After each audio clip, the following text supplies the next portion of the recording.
Hello everyone, welcome back on civil service tutorials. Everyone, आज का जो वीडियो का टॉपिक है वह है चार्टर्ड एक्ट 1813। Okay, 1813 clear. हमने पिछले वीडियो में बात किया था कि जब हम 1813 के चार्टर्ड एक्ट पे आएंगे तो यहाँ से जो एग्जाम के कंटेंट है वो काफ़ी इंपॉर्टेंट रूप से बनने शुरू हो जाते हैं। अभी तक हमने जो भी कंटेंट पे बात किया, जो भी टॉपिक हमने कवर किया, वो इंडियन पॉलिटी की दृष्टि से काफ़ी इंपॉर्टेंट है, भारत के संविधान की दृष्टि से काफ़ी इंपॉर्टेंट है।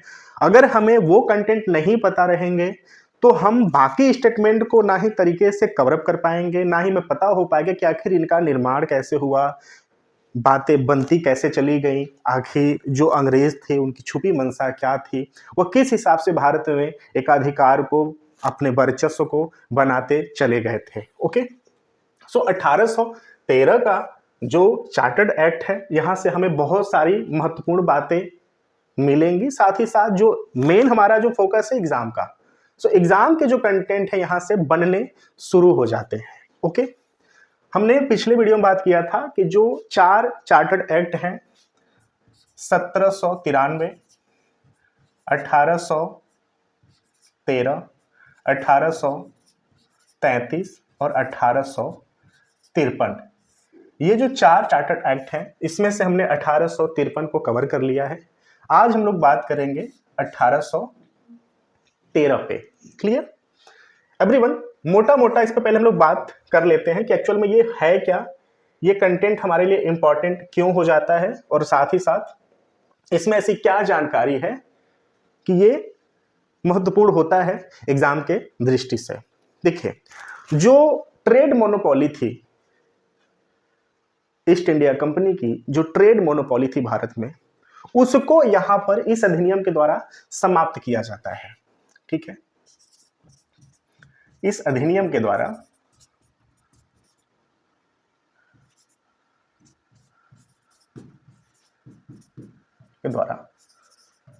जो व्यापारिक एकाधिकार था, व्यापारिक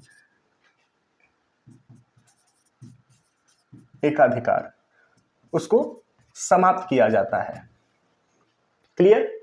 अब यहां पर एग्जाम का कंटेंट क्या बनता है कि किसको छोड़कर, सो एवरीवन, किसको छोड़कर, सो चीन, चाय, थोड़ा सा और डिप जाएंगे तो अफीम, इस 3 कंटेंट को छोड़कर जो ईस्ट इंडिया कंपनी का व्यापारिक एकाधिकार था, यानी ट्रेड मोनोपोली था, उसको एबोलिश कर दिया गया था। क्लियर। यहां पर नेक्स्ट हमें क्या जानकारी मिलती है कि शिक्षा के क्षेत्र में प्रतिवर्ष 1 लाख रुपए देने की बात की जाती है। शिक्षा के विकास के लिए प्रतिवर्ष 1 लाख रुपए देने की बात करी जाती है। क्लियर, 1 लाख रुपए प्रतिवर्ष शिक्षा के लिए।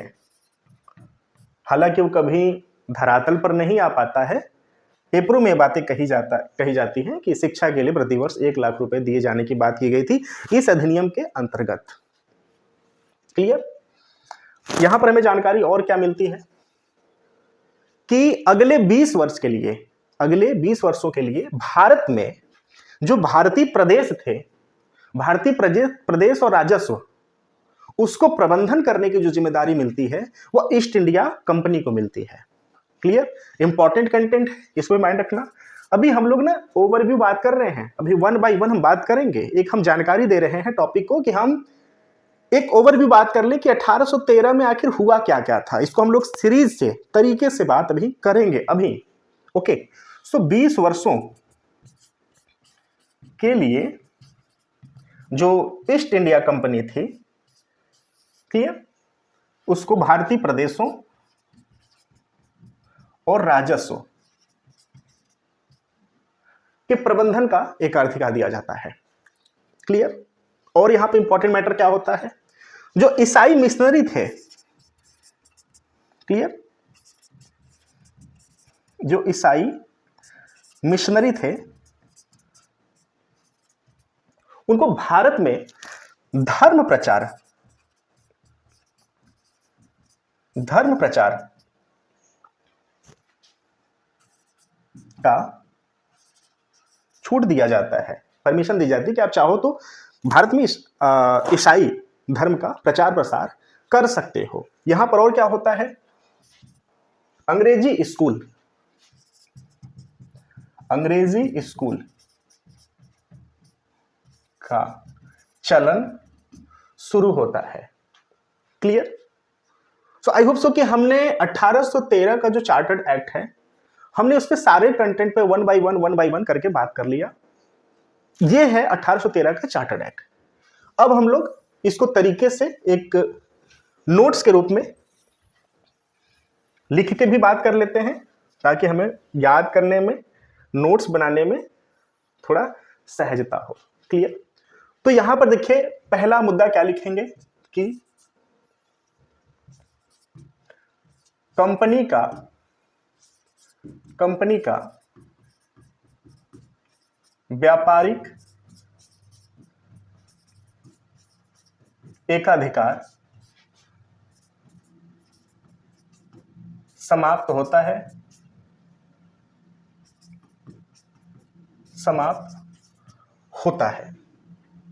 क्लियर? यानी आप कह सकते हैं कि जो ट्रेड मोनोपोली थी उसको समाप्त की जाती है यहां पर। ठीक है? बशर्ते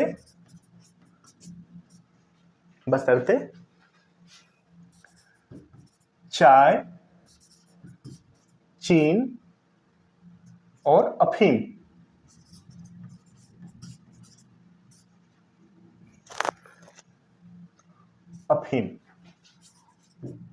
को छोड़कर। क्लियर? अब याद है ना कि जब किसी का मोनोपोली समाप्त की जाती है, यानी वहां पर किसी एक व्यक्ति का जब हम एक अधिकार समाप्त करते हैं, यानी बहुत लोगों का वहां पर दरवाजा हम खोल देते हैं आने के लिए। तो यहां पे नेक्स्ट पॉइंट क्या हो जाएगा कि अन्य अंग्रेज व्यापारियों को भारत के साथ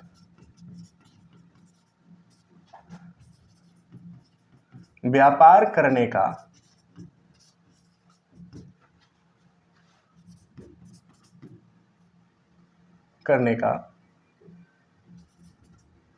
आज्ञा दिया गया, या कह सकते हो रास्ता साफ हो गया, या कह सकते हो कि व्यापार करने का अधिकार दिया गया।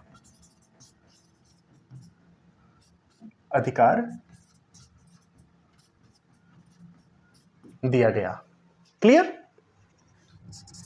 अब यहां से नेक्स्ट पॉइंट क्या निकल के आता है कि अब भाई एकाधिकार खत्म हो गया भारत में।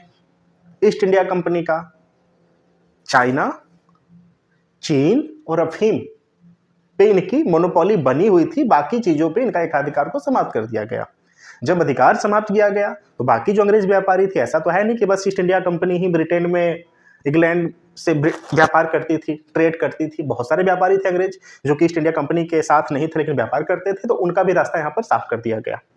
क्लियर? अब जब अंग्रेज यहाँ पर व्यापार नहीं करेंगे, उनके पावर को कहीं ना कहीं सिंक्रोनाइज कर दिया गया, रिड्यूस कर दिया गया, तो फिर जो अंग्रेजों के द्वारा, ब्रिटिश कंपनी के द्वारा यहां पर जो भारतीय प्रदेशों को विजित किया गया था, अंग्रेजों के जो अंडर में था, उसका क्या? तो यहां पर कहा गया कि अगले 20 वर्षों तक भारतीय प्रदेशों एवं राजस्व का प्रबंधन ईस्ट इंडिया कंपनी करेगी। क्लियर? नेक्स्ट पॉइंट और हमें यहां पर क्या मिलता है, इतना तो मामला हमें क्लियर हो गया। क्लियर? जो ईसाई मिशनरी होंगे, ईसाई मिशनरी को भारत में धर्म प्रचार का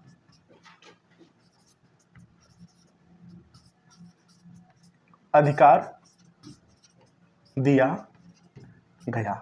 यहीं पर हमें नेक्स्ट पॉइंट मिलता है कि भारत में अंग्रेजी स्कूल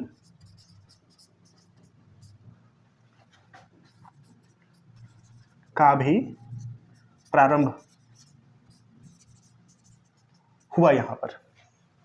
क्लियर भाई, जो धर्म प्रचारक हैं उनकी भाषा, उनकी शैली, उनकी आदतों को तो हम तब समझेंगे ना जब उनकी भाषा और हमारी भाषा उसमें मेल खाए। तो वहां पर इन्होंने इसका तरीका निकाला कि अंग्रेजी स्कूल खोले जाएं, जिससे कि जो बच्चे हैं जब अंग्रेजी भाषा में बोलेंगे, चालेंगे, बात करेंगे तो हमारी बातों को बहुत अच्छे से सहजता के साथ समझ सकते हैं।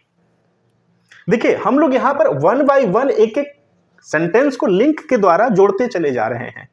अगर एक बार आप ओवरव्यू बढ़िया बना करके इसको आप रीड कर लोगे तो फिर आप वन बाय वन इसको देखते चले जाओगे कि कंपनी का जब ट्रेड मोनोपोली समाप्त की जाती है तो जब किसी का, व्यक्ति का भी एकाधिकार किसी जगहों से समाप्त किया जाए, यानी उसका तो अधिकार वहां पर फिर रहेगा, बाकी लोगों का भी वहां पर आने जाने का, व्यापार करने का वहां पे रास्ता खुल जाता है। क्लियर, हमने उस पर बात किया। उसके बाद जब इनकी पावर को, इनके तौर तरीकों को हम सीमित कर रहे हैं तो जो अंग्रेजी परिसंपत्तियां यहां पर हैं, उनके द्वारा जो जीती गई विजित जगहें हैं, उसका फिर संरक्षण कौन करेगा? तो वहां पे कहा गया कि अगले 20 वर्षों तक इसका प्रबंधन आप ही करोगे, यानी ईस्ट इंडिया कंपनी करेगी। क्लियर।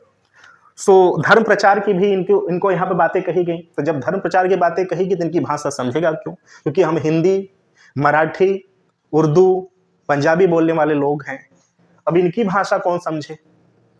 तो यहाँ पर स्कूल का बात कहा गया कि यहाँ पर अगर स्कूल खोल दिया जाए तो बच्चों को अगर शुरुआती शिक्षा अगर हम अंग्रेजी में देंगे तो हमारी बातों को ज्यादा सहजता से वो समझ पाएंगे, अपनी हम बातों को उनको तक पहुंचा सकते हैं। नेक्स्ट यहां पर मामला क्या आता है कि शिक्षा के लिए प्रतिवर्ष इस अधिनियम में 1 लाख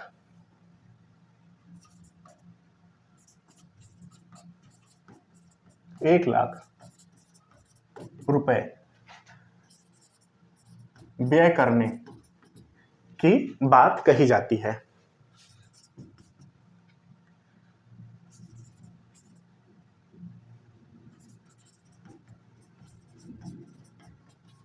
व्यवस्था किया गया। हालांकि वो बस खाली कागजी बातें ही रही, धरातल पर कभी वो आ नहीं पाया कि अंग्रेजी जो सरकार थी वो भारत में शिक्षा के प्रचार प्रसार और उसके पुनरुत्थान के लिए 1 लाख रुपए दे। क्लियर। यहां पर हमें और क्या कंटेंट मिलता है जो कि इस अधिनियम में हमें कही गई थी। तो यहां पर कहा गया कि जो साहित्य का पुनरुत्थान है, साहित्य दान एवं वैज्ञानिक शिक्षा के लिए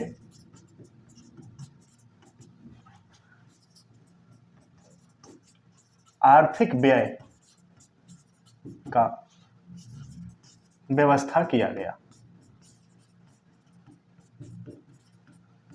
क्लियर। ओके। सो एवरीवन, 1813 का जो चार्टर्ड एक्ट है, हमने उसके कंटेंट पे भली भांति बात किया। हमने पहले भी बात किया था कि जो 4 चार्टर्ड एक्ट हैं, 1793, 1813, 1833 और 1853, ये हमारे लिए इंपॉर्टेंट हो जाते हैं। इसमें ज्यादा अगर हम बात करें फोकस की बात, तो हमारे लिए ये जो 1813, 1853, 33 और 1853 है, ये काफी इंपॉर्टेंट हो जाता है। क्लियर। आप इसके कंटेंट्स भी समझ रहे होंगे कि यहां से जो कंटेंट हमारे एग्जाम के लिए काफी इंपॉर्टेंट हो जाता है और यहां से जो कंटेंट है वो बनने शुरू हो जाते हैं। यहां पर आपको मेजर जो माइंड रखना है कि जो एकाधिकार व्यापार का समाप्त होता है, किन चीजों पर एकाधिकार अभी भी बना हुआ था, तो याद रखना नंबर 1 चाय, दूसरा चीन, क्लियर, और तीसरा अफीम। इस पे इनका एकाधिकार अभी बना हुआ था, बाकी एकाधिकार को एबोलिश्ड यहां पर कर दिया गया था। सो एवरीवन, चलिए फिर मिलते हैं अगले टॉपिक में, अगले वीडियो में। Thank you so much watching. इसका प्लीज अगर हो सके पॉसिबल तो छोटा सा शॉर्ट नोट्स भी आप बना लें। Thank you so much.